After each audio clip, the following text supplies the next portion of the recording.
Hey friends, welcome back. Welcome to the NeuroTribe. I just wanted to thank you all for your comments and feedback, sharing, liking, subscribing, watching, listening, all of the things. And I actually created this video and podcast for you with your feedback. So thank you very much. What I had was a lot of you were wondering, how do you have a family meeting with a neurodiverse family? I really love family meetings for the fact that it really helps kids get involved with the family, feel like they belong and they're part of, they feel seen, heard, loved, accepted, all of the things. And let's face it, our kids don't always feel that way out in society. They don't always feel understood. And so having that special place at home where they can be part of something can be such a beautiful thing. Whether you have one child or you have multiple children, giving our kids something to do to participate in the family meeting can be such a wonderful thing. Giving them a job, like coming up with the treat and making the treat, or going to the store with us to pick out a treat. Maybe having one child or your child write down everything that you talked about in the meeting, or allowing your child to be the leader for the night or for the meeting, right? Can be such an amazing thing. I always think of things multifaceted, right? And so one thing that I think of the family meeting is connection and also valuable life lessons. And one thing that I think is a valuable life lesson is to teach our kids how to have self accountability, how to feel empowered, how to think about the celebrating the wins for them and giving them that opportunity rather than me always telling them how to be accountable or making them be accountable, telling them when to celebrate or giving them each celebration. Teaching them to do it for themselves, I think, is a really beautiful thing. And so I always call it the three W's in my house: want, wish, win. So when we talk about the want, a want is, I really wanted this to happen this week. And this gives our kids the opportunity to either talk about, say, you know what, mom, I really wanted to read to you on Tuesday. Or, mom, I really wanted to get an A on my test and I got a C. It gives our kids the opportunity to tell us as parents what they want or what they could have wanted during the week. Now, wish is the opportunity to give our kids accountability of themselves. So in my house, and I teach some of my clients, a wish is what I wish I could have done differently. You know what, mom? I wish that I could have done my chores this week. I wish that I could have, fill in the blank. This gives our kids the opportunity to think and self reflect and put forth a wish that they can then in the future, they've thought about it, they've self reflected, and they can work towards a new result in their future. The last one is win. And this gives our kids the opportunity to really celebrate their wins during the week. And whether it's big wins or small wins, it also gives them the opportunity to tell you the things that happened in the week that they are excited about. Let's face it, I am neurodivergent. I also run a company, busy mom, right? And chore charts did not work for me. Writing things, having chores different days didn't work for me. It was confusing. People didn't know what day they needed to do what thing. They didn't know what was next. I think it just caused a lot of confusion and frustration in the house. And I am a single mom with 4 kids. I am neurodivergent. They are neurodivergent. It's impossible for us to keep track of things that are ever changing. And for us, it was a lot easier to have each kid have the same chore every day or every week. And of course, they're age appropriate. I'm not asking an 8-year-old to go mow the lawn, but age appropriate chores to be part of the family and really pitch in and feel like they are contributing to the house. It's a very empowering feeling and also helps them be capable. Now, there are some families that give their kids allowance for doing chores. I chose not to because I don't want my kids to feel like they have to do chores to earn money.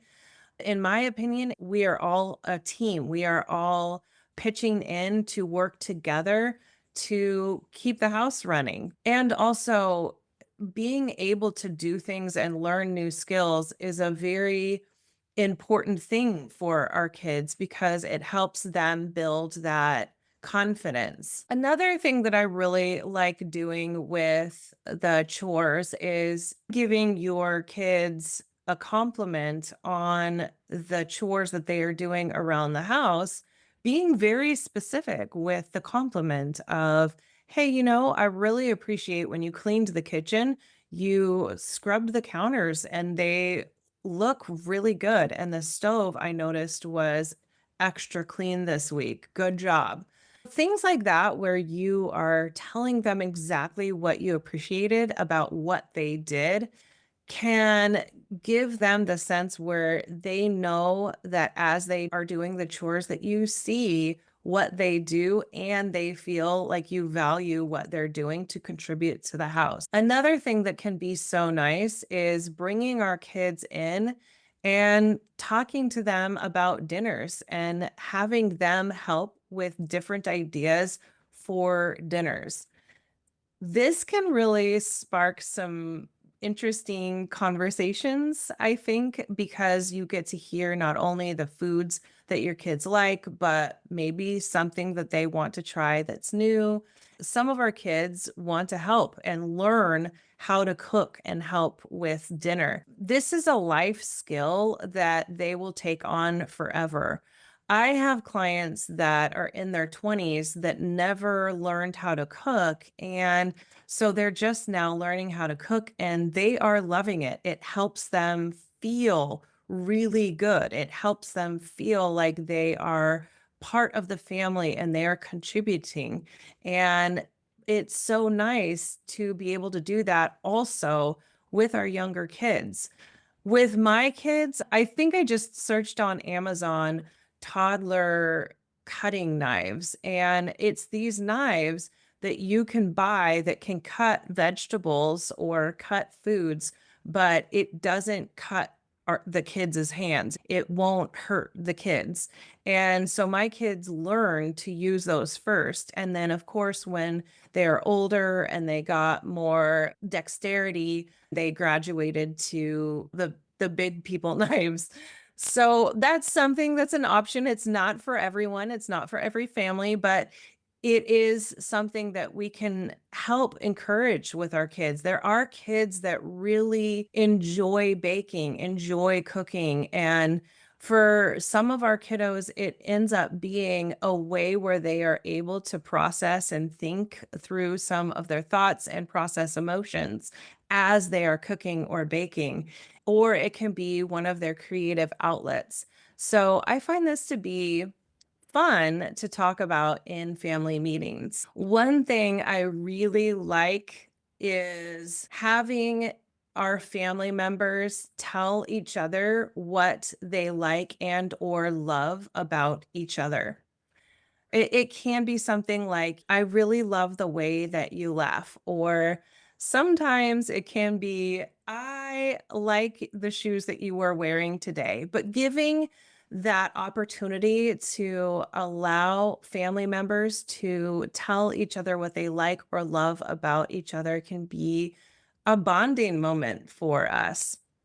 Now, I gave a lot of different suggestions of what you can do in a family meeting. And I always love to wrap the family meeting up with the treat that is made before the family meeting or purchased before the family meeting, and having that treat together, and then moving on to a preferred thing that they like to do, whether it's a movie night or board game night or whatever it is, go on a walk together, whatever it is for your family that you all enjoy doing together.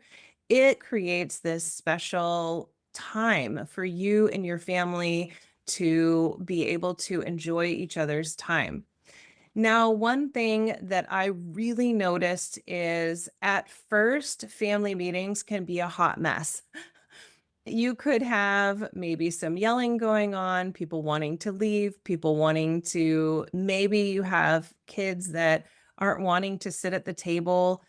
So it can be that you have one kid that's twirling around while the other kids are sitting, or you have two kids that are walking around the table instead of sitting. That's totally fine. However, you want to hold your family meeting. Maybe you don't sit at the table, but you're in the living room so they can participate, but in their place, comfy spot, right?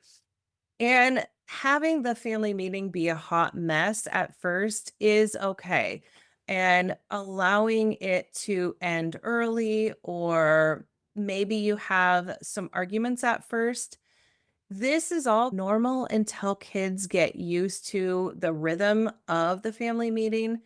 It can be that your family meetings are really short at first, and as your kids get used to it or as they mature, they can get a little bit longer as the kids go. When I first started the family meetings, we actually would do our family meetings while we were eating dinner. And then we could have our dessert and either board game or family movie afterwards. And that was fine because people are eating and we're talking as we go. Moral of the story is family meetings don't need to be perfect. They can look however you want them to look, and there doesn't necessarily have to be rules. I think the important part is the conversation or the connection, and really giving the time and space for the family to have a bonding moment and get everyone in the house involved with being part of the household, being part of the family. And it's the connection that can be such a beautiful thing. So, thank you so much. I really enjoy talking about this subject and so many other things that our neurodivergent families can do together, especially if you are a busy working parent like myself. See you later. Bye.